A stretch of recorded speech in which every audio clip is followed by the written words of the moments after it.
Great Wave, a children's book inspired by Hokusai.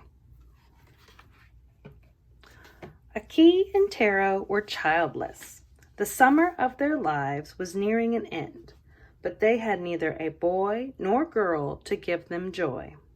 The couple had waited very long, and they had tried everything they knew to have a child. They had eaten countless herbs and special foods, and they had prayed fervently and given offerings in the temple. At last, they felt their hope was gone.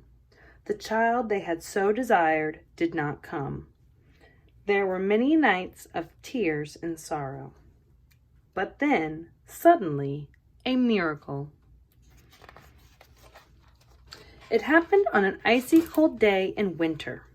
The wind raged over the sea and threw mighty waves upon the land. But the men of the village still had to go out to catch fish, for winter was a season of hunger, and no fish meant even less to eat. 3 long ships set out from the harbor. Together they fought the stormy surf, ascending wave after wave to the crests and falling back again into the troughs. The men advanced in this way, wave upon wave, waiting for the right moment. They had fish to catch, whatever the cost. Just then, as they prepared to throw out their nets, an enormous wave rose up in front of them. It rose like a gigantic creature opening its foamy mouth, greedily swallowing up everything before it. Fishermen, nets, boats, everything. The men held their breath in fear, clinging to the ships and ducking down. Some even closed their eyes.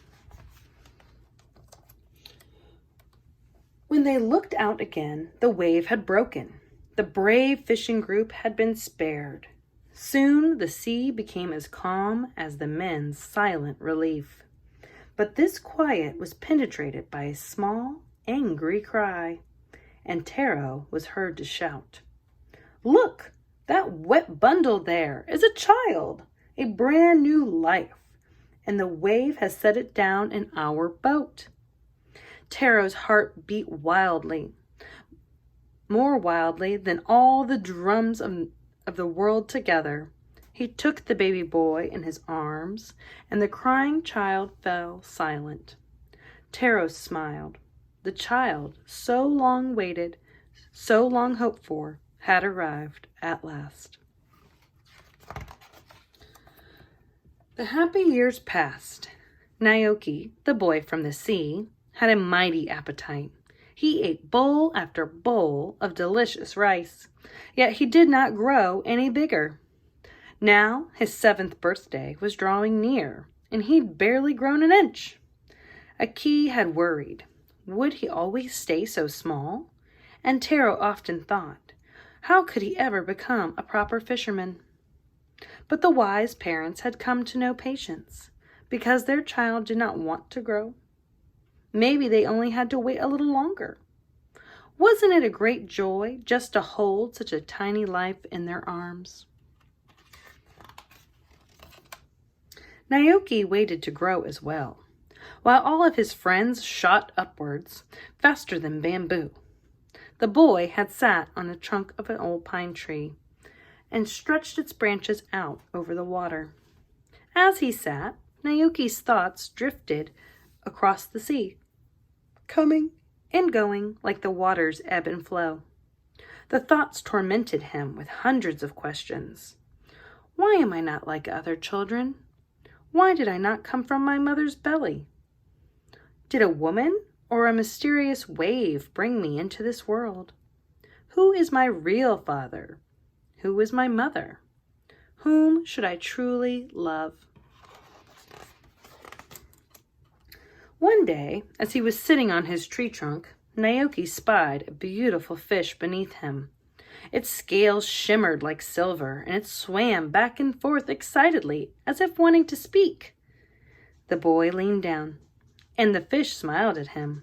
He leaned down further, and the fish called out his name. Then Naoki leaned as far as he could and fell headfirst into the sea. Underwater, the fish seemed enormous. Its impressive whiskers were curly and black, and its voice rich and strong. "Hello, little man. Come with me. I know who can answer your questions." Naoki swam behind him as if he too had fins. As the boy and the fish got further from shore, their surroundings changed. The water became darker and colder, and the current stronger and stronger. Naoki clung to the back of his friend just to keep going. "I thought everything was nice and calm under the sea," the boy said to himself. "I thought you could collect coral, hide among the water lilies, play with starfish, and find lost treasure." But the silent fish could not hear Naoki's thoughts, and the two dived deeper and deeper into the dark underwater world. Then, without warning, they plunged into a whirlpool, and Naoki was seized with panic.